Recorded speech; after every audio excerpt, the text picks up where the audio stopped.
If you really want to score well on the JEE, you should already be solving these kinds of questions. Now this statement should not scare you even if you don't know how to solve these type of problems. That's because I'm here to break it down step by step for you. So what we have here is a summation, and your goal is to find out integral part of f of 100, f of 200 and so on. Now the conventional way of solving these questions is to use definite integrals to approximate the sums. But guess what? We are not going to do that here. Instead, I'll show you how to solve this using just high school math. So make sure you watch the video till the end to get the most out of it. Before we dive into the solution, I highly recommend giving this question a sincere try on your own first. Trust me, it is worth it. By the way, this question was suggested by one of our amazing subscribers. If you would like to suggest a question for a future video, the comment section is the place to make it happen. With that, let us dive into the question. So you have this particular summation here, and the first option asks you to find out integral part of f of 1007 whole square. So what you have here is the reciprocals of square roots of the numbers starting from 1, and it goes all the way up till n. So we all know that for any number x, square root of x is less than square root of x plus 1, and this is greater than square root of x minus 1. Now let us add square root of x to this inequality. So this becomes square root of x plus x less than 2 times root x less than square root of x plus 1 plus root x. Since we have something like 1 by root x here, so let us take the reciprocals. So when you take the reciprocal, this will be square root of x plus 1 plus root x less than 1 by 2 root x less than 1 by root x minus 1 plus root x. Now rationalize the denominators for this and this.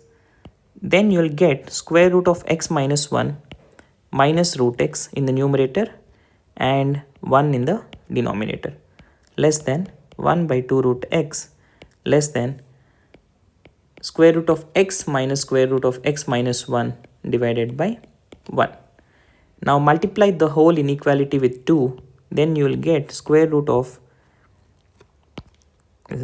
x plus 1 minus root x less than 1 upon root x less than twice of square root of x minus root of x minus 1. Now, since you have the numbers running from 1 to n in your summation, let us put x is equals to 1, 2, 3 and so on n. When you put x is equals to 1, this becomes twice of root 2 minus root 1 less than 1 by root 1 less than twice of root 1 minus root 0. When you put x is equal to 2, it will be square root of root 3 minus root 2 less than 1 by root 2 less than twice of root 2 minus root 1.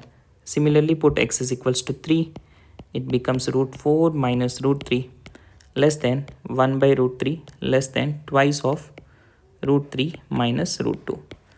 Similarly, it goes till n, and when you put n, it becomes twice of square root of n plus 1 minus root n less than 1 upon root n less than twice of root n minus root n minus 1.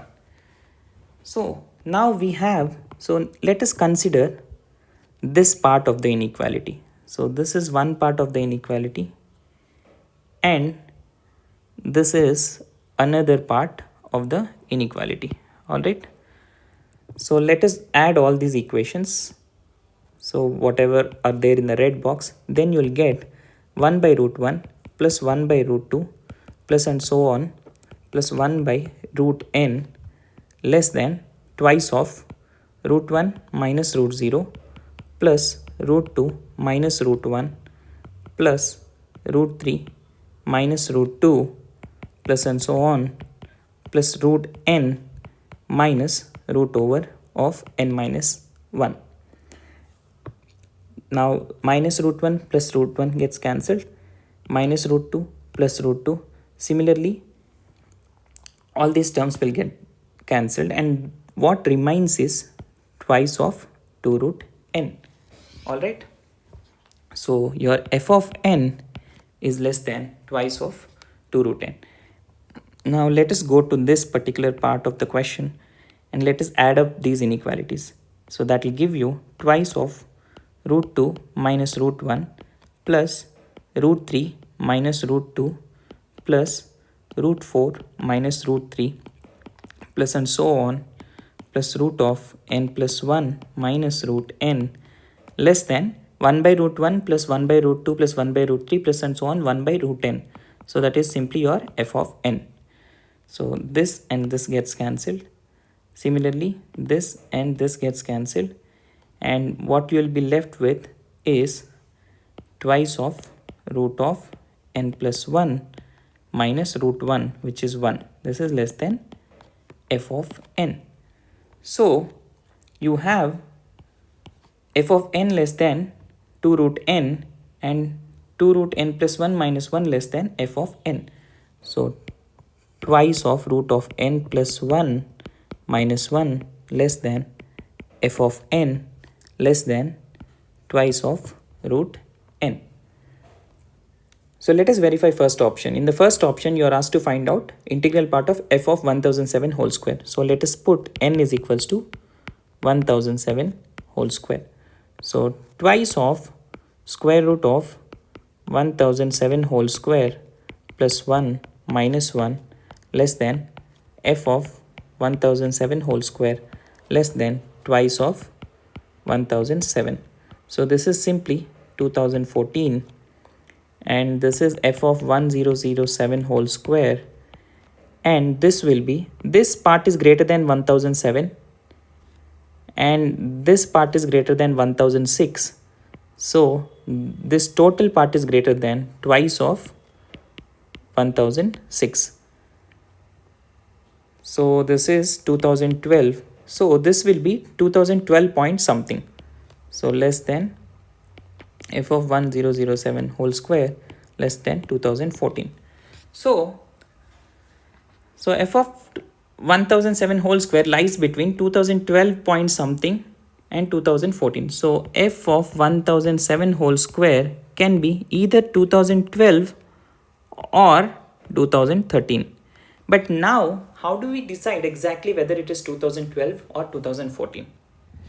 So pause this video for a moment, think about this and comment it down if you get some idea on how to decide whether it is 2012 or 2013. So let us go back to the derivation that we have here. All right. So let us consider this red box again.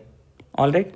So instead of adding all the inequalities in this red box, so let us add only these inequalities. Let us not consider this term. So then we will get 1 by root 2 plus 1 by root 3 plus and so on 1 by root n is less than twice of root 2 minus 1 plus root 3 minus root 2 plus and so on plus root n minus root over n minus 1. Alright. So minus root 2 plus root 2 gets cancelled, and similarly all the other terms gets cancelled, and you will be left with twice of root n minus 1. Alright. So this is your f of n minus 1. This is simply your f of n minus 1. So f of n minus 1 is less than twice of root n minus 1. So what we had was f of n minus 1 less than twice of root n minus 1. So therefore f of n is less than twice of root n minus 2 plus 1. So that is 2 root n minus 1. So here we got f of n is less than 2 root n, but if we ignore this particular term and add up all these inequalities, we will figure out f of n is actually less than 2 root n minus 1 and not just 2 root n. So therefore, we can rewrite this particular inequality as twice of root n plus 1 minus 1 less than f of n less than 2 root n minus 1. Now, if you put n is equal to 1007 whole square, this will be 2012 point something less than f of n less than, this will be 2014 minus 1. So this is 2013. So this is 2012 point something and this is 2013, and f of x lies between these two quantities. So integral part of f of 1007 whole square will be 2012 from this particular thing. So option A is incorrect. So it is given that integral part of f of 2007 whole square is 2013. So option A is incorrect. So let us move to the second option. Second option asks you to find out the number of integers between integral part of f of 10 to the power 4 and integral part of f of 10 to the power 6. So let us put n is equals to 10 to the power 4. So this becomes twice of root of 10 power 4 plus 1 minus 1 less than f of 10 to the power 4 less than, so this is root of 10 to the power 4 is 100 minus 1. So this is less than 199. So this is greater than 100. So this part is greater than 99. So this part is greater than 198. So this is 198 point something less than f of 10 to the power 4. So f of 10 to the power 4 lies between 198 point something and 199. So integral part will be, integral part of f of 10 to the power 4 will be 198. Now let us put n is equals to 10 to the power 6. N is equal to 10 to the power 6. So 2 into root of 10 to the power 6 plus 1 minus 1 less than f of 10 to the power 6 less than 2 into, when you put 10 power 6 here, it will be 1000. So this will be 1000 minus 1. So this is 2000 minus 1, which is 1999. And this is a little above 1000. So this quantity is little above 999. And this quantity is above 1998. So it will be 1998 point something.